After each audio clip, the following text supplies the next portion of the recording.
The story of Paul the Apostle, from persecutor to preacher. Paul was originally known as Saul of Tarsus, a Jewish Pharisee, highly educated and deeply committed to the law of Moses.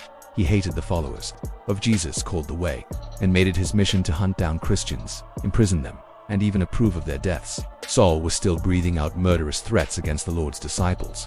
Paul was present when Stephen, the first Christian martyr, was stoned to death. The crowd laid their cloaks at Saul's feet, Acts 7:58. Saul believed he was doing God's will by destroying the church. On his way to Damascus to arrest more Christians, Saul had a dramatic encounter. Suddenly a light from heaven flashed around him. He fell to the ground and heard a voice say to him, "Saul, Saul, why do you persecute me?" Acts 9:3-4. It was Jesus speaking to him from heaven. Saul was struck blind and led into Damascus, where he fasted and prayed.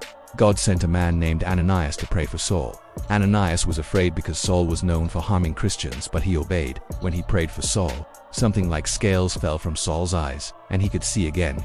Acts 9:18. Saul was baptized, filled with the Holy Spirit, and immediately began preaching that Jesus is the Son of God, now called Paul. He traveled across the Roman Empire preaching the gospel to Jews, Greeks, and Romans alike. He suffered beatings, shipwrecks, imprisonments, and rejection, but never turned back. Paul wrote 13 letters, epistles in the New Testament, including Romans, Corinthians 1 and 2, Galatians, Ephesians, Philippians, Colossians, Timothy 1 and 2, Titus, Philemon, Thessalonians 1 and 2. These letters teach us about salvation, grace, the church, and Christian living. Paul was arrested multiple times. Even in prison, he kept writing letters to encourage the churches. According to tradition, he was martyred in Rome, likely by beheading under Emperor Nero. What makes Paul's story wonderful? God's mercy. No one is too far gone to be used by God. Radical transformation. From persecutor to apostle. Bold faith. He preached Christ despite danger, pain, and rejection. Spiritual wisdom. His writings still shape the church today.